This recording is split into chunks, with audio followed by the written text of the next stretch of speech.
Hi, my name is Abigail Oldham, and I'm from a small town right outside of St. Louis called Crystal City.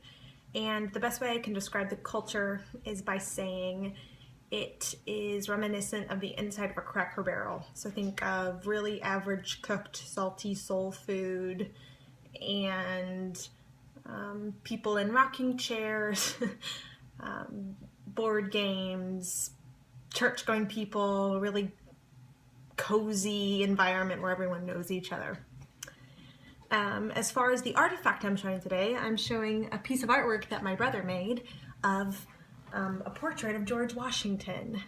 And what we're going to talk about is where it came from and what it's kind of meant to my family and the story behind it. So we got this painting from my brother, clearly, which he made in 3rd grade in his art class.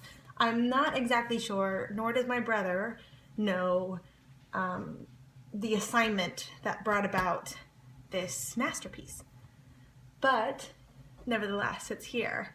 But the story behind this piece and why it's kind of infamous in our family is that this George Washington has been displayed in every house that we've ever been in.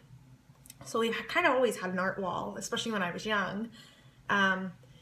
It was on the landing stairs of our basement when in the house that we ended up being raised in Crystal City.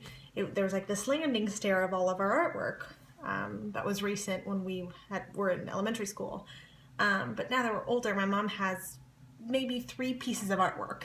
And this is the thing that is the prized possession on her whole wall of photographs and the 3 pictures from elementary school that she's kept. And one of them is this George Washington. One is a caterpillar that I won 3rd place for. And the other one is called Abigail's Sun, which is just like a blob of colors that I thought, I guess, was my son that I made in kindergarten. So, but we constantly talk about how lifelike this George Washington is and how it was so unfair that he won no award for it.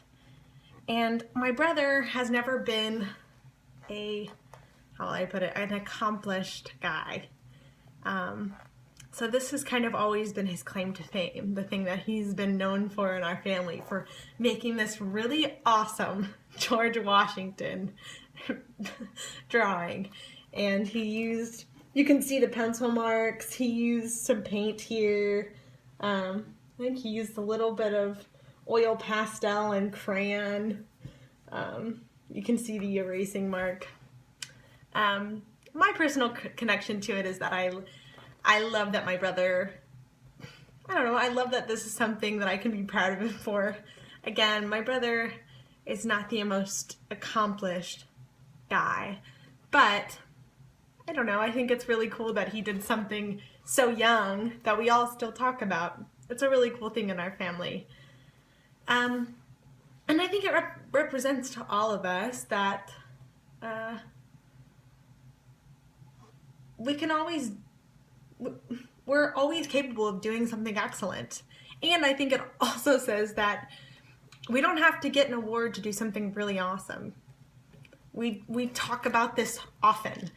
Spencer my brother went to a AMVETS meeting. He was in the Army and saw his 3rd grade teacher, and she mentioned this painting there. It was like, oh yeah, I remember your amazing George Washington painting that you did or drawing that you did. And he was like, what? And it was incredible. But it just goes to show that you don't need an award to validate that you've done something good or to be remembered that your piece or your artwork or whatever it is you're working on can stand out without a ribbon on it or without someone saying, hey, good job.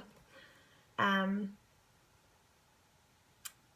think what we're going to do with this object, I don't know. When my parents, God forbid, they die, I don't want to think about it. But I'm sure I'll take this, honestly, if he doesn't want it, or I probably won't tell him. I think this will always have a place. I think it has a significant meaning. But I think it also says that, like, I always want to display my kids' artwork when I have kids. That whatever they do, whether it has ribbon or not, it's valuable. And they should know that their work, whether it's gotten a ribbon or not, is worth celebrating.